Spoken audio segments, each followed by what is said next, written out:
മോഹൻലാലും പ്രിയദർശനും വീണ്ടും ഒരു ചരിത്ര സിനിമയ്ക്കായി കൈകോർക്കുന്നു എന്ന് കേട്ടപ്പോൾ മുതൽ സിനിമാ ലോകത്ത് വലിയ പ്രതീക്ഷകളായിരുന്നു.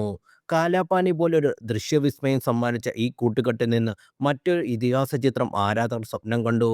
ബോയിങ് ബോയിങ്, കിലുക്കം, ചിത്രം തുടങ്ങിയ കോമഡി ഹിറ്റുകൾ മാത്രമല്ല, താളവട്ടം, മിന്നാരം തുടങ്ങിയ വൈകാരിക ചിത്രങ്ങളും ആര്യൻ അഭിമന്യു പോലുള്ള ക്രൈം ഡ്രാമകളും ഒപ്പത്തിനൊപ്പം സമ്മാനിച്ചവരാണ് ഇവർ. അതിനാൽ തന്നെ ഒപ്പത്തിന് ശേഷം വീണ്ടും ഒന്നിക്കുന്ന മരയ്ക്കാർ അറബിക്കടലിന്റെ സിംഹം എന്ന ചിത്രം പ്രഖ്യാപിച്ചപ്പോൾ പ്രതീക്ഷകൾ വാനോളം ഉയർന്നിരുന്നു.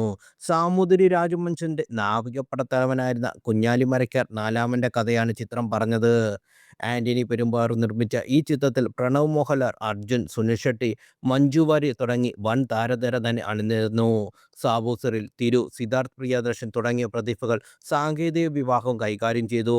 ചിത്രം റിലീസ് ചെയ്യുന്നതിന് മുമ്പ് തന്നെ 67ാമത് ദേശീയ ചലച്ചിത്ര അവാർഡിൽ മികച്ച ചിത്രം ഉൾപ്പെടെ 3 പുരസ്കാരങ്ങൾ ചിത്രം ചരിത്രം നേടിച്ചു.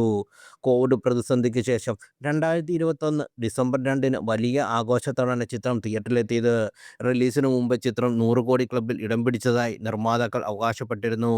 ആദ്യ ദിനം 6.37 കോടിയോളം രൂപയിൽ ഇന്ത്യയിൽ നിന്ന് മാത്രം ചിത്രം നേടി. എന്നാൽ തൊട്ടു പിന്നാലെ ചിത്രം സംവത്സര പ്രതികരണങ്ങളും നെഗറ്റീവ് റിവ്യൂകളും നേരിട്ടു.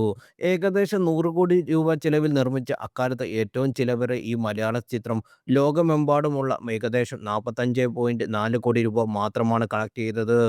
പഴയ ചരിത്ര സിനിമയായ കാലാപാനി ബോക്സ് ഓഫീസിൽ പരാജയപ്പെട്ടെങ്കിലും നിരൂപക പ്രശംസ നേടിയിരുന്നെങ്കിൽ മരയ്ക്കാർ മോഹൻലാലിൻ്റെ ചിത്രം കടുത്ത ആരാധകരെ പോലും നിരാശപ്പെടുത്തി. എങ്കിലും പ്രിയദർശനും മോഹൻലാലും തമ്മിലുള്ള ആത്മബന്ധത്തിന് ഇതൊന്നും തടസ്സമായില്ല.